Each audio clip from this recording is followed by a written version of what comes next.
A statement from China is suggesting you are more likely to get struck by lightning than to experience adverse reactions from Chinese-made vaccines. But a number of reports appear to say otherwise. Many Chinese citizens have already reported adverse symptoms after getting the jab.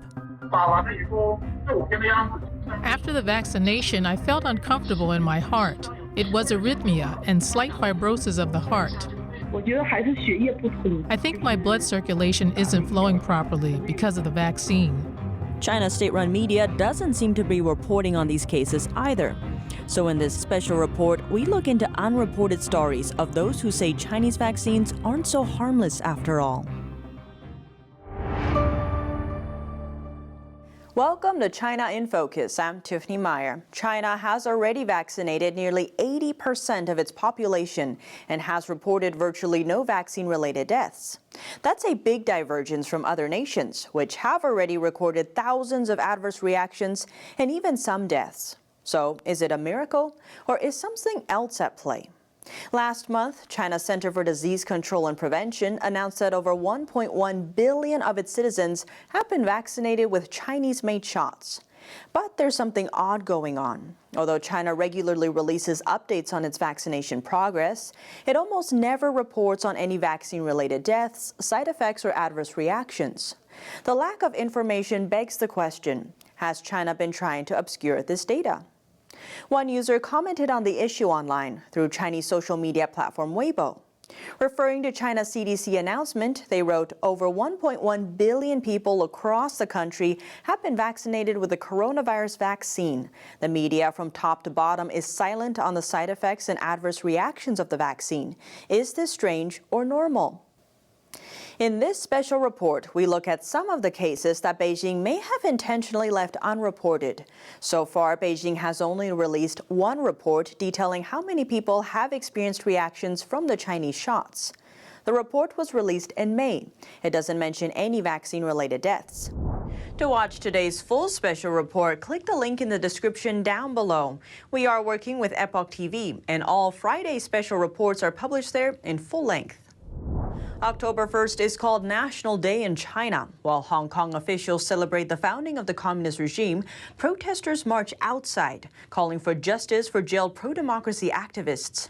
But there were notably far fewer people than in years past. October the 1st is the 72nd anniversary of China's National Day. Hong Kong officially held a flag-raising ceremony to mark the day. Its chief executive, Carrie Lam, hosted a reception. Meanwhile, 4 pro-democracy protesters took the street. They were marching towards Hong Kong's convention center, the venue for the official celebration. Dozens of police surrounded them while they marched and chanted "Free political prisoners" and "Power to the people."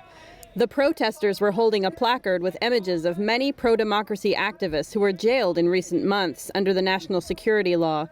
Critics call the law the end of Hong Kong. It allows Beijing to step in to deal with activity that could challenge its authority. The police stopped the protesters when they were close to the ceremony venue to shut them down and prevent them from reaching Lam and Communist Party officials on site.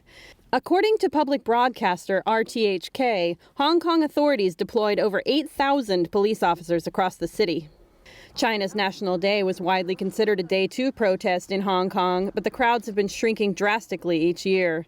In 2019, during the extensive unrest on National Day, authorities said 51 people were injured and nearly 100 arrested.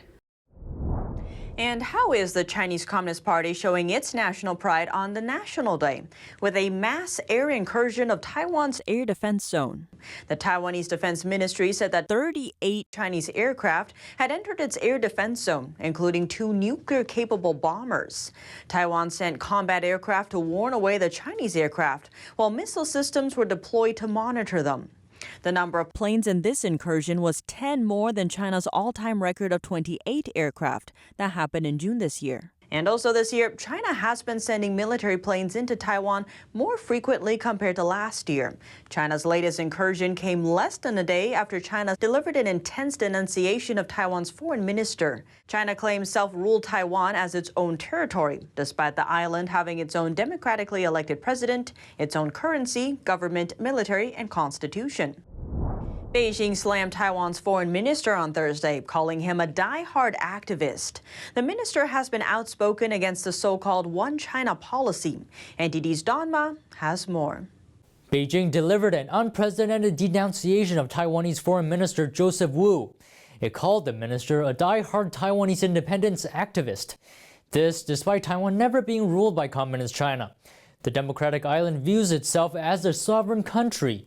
The Chinese regime accused Wu of madly spreading ideas about Taiwan independence and said he peddled lies that Taiwan is a country of its own.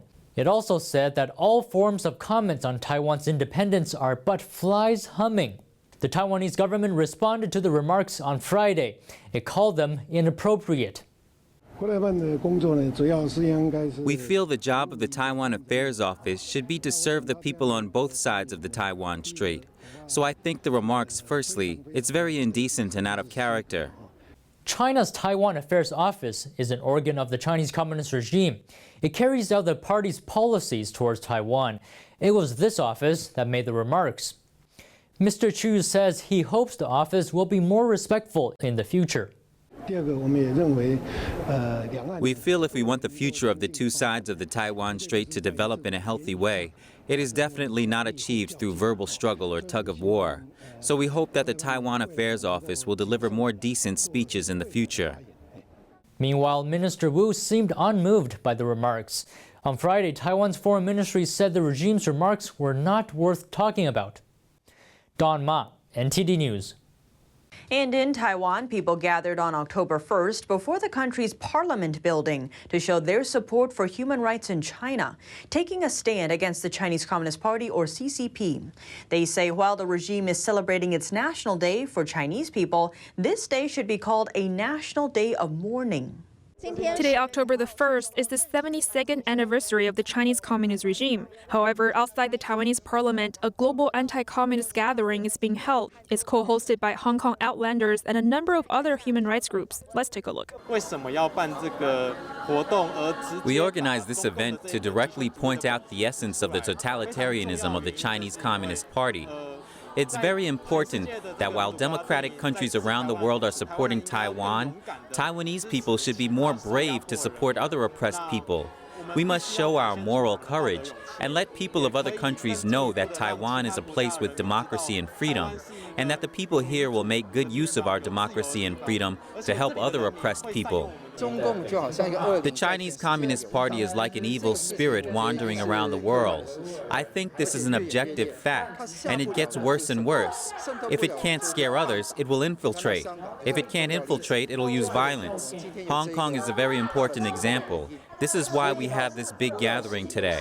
Don't think October 1st is a national celebration. It's simply a mark of shame for everyone. I hope everyone will go beyond the shame and create a better tomorrow. And joining the gathering were also human rights activists from Hong Kong, Tibet, and Burma, also known as Myanmar. Now we turn to a protest in Boston. Take the flag down! Take it down! The demonstrators are protesting against the city's decision to raise the Chinese flag. Here's a little bit of context. October 1st marks the day the Chinese Communist Party officially took control of China. And in China, the regime calls it the National Day. And each year around this time, Boston has hoisted the Chinese flag to honor the day. The event also drew people protesting against Beijing's human rights abuses. Free the Uyghur Muslims now! Free the Uyghur Muslims now! Uyghurs are an ethnic minority in China. They are mostly concentrated in China's Xinjiang region. The U.S. says Beijing is committing genocide against Uyghurs, including through mass detention and forced sterilizations. Back in Boston, one protester holds a sign that reads, "Time for Massachusetts to sever ties with the Chinese Communist Party." Another holds a sign that says, "I am a Chinese person, but I won't be Beijing's agent in America." As for the flag-raising ceremony, it didn't go too smoothly, the flag getting stuck halfway through because of a technical issue. Victory for the Chinese regime could mean defeat for some everyday men and women standing up for their basic rights. We speak with some of them to get a better understanding of their experience. NTD's Juliet Song has the details. For the Chinese Communist Party, October the 1st means big celebrations in Tiananmen Square. But for a large group of people trying to stand up for their individual rights in China, October the 1st has a different meaning altogether. Today is a sad day for us, and I'm not at home because I'm trying to escape from the police, who are after me. Jiang is a petitioner, and there are tens of thousands of people like him in China. Petitioners have usually suffered mistreatment or abuse, but can't find justice through the legal system. And in order to circumvent corrupt local officials, these people flock to Beijing every year to appeal to a higher authority, hoping to get justice this way. But what follows is often police arrest or detention, especially during big political events or important days like October the 1st. Jiang says Beijing police and local authorities in different places are arresting petitioners, and authorities have put some under house arrest, like this petitioner from Shandong. Authorities have robbed me of my personal property. They also sentenced me. I really dare not to say anything right now. No one is going to give me justice. Rights groups say authorities beat another petitioner from northern China, and that he was sent back to his hometown afterwards. Other petitioners were blocked on their way to Beijing, like this one from Hubei province. She found herself surrounded by officials midway through her ride.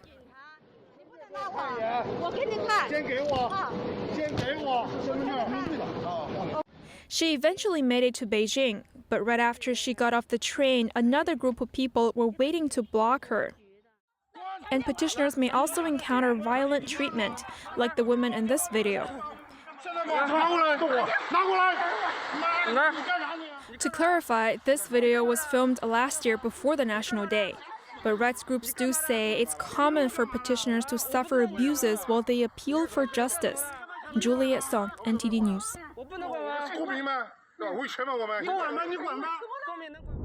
An official survey shows factories in China are struggling. September's manufacturing activity fell.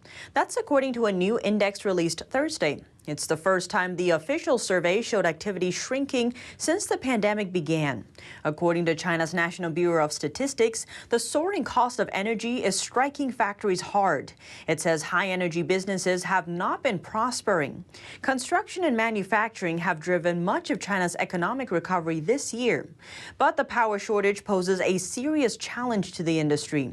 Power shortages began in June but have since worsened.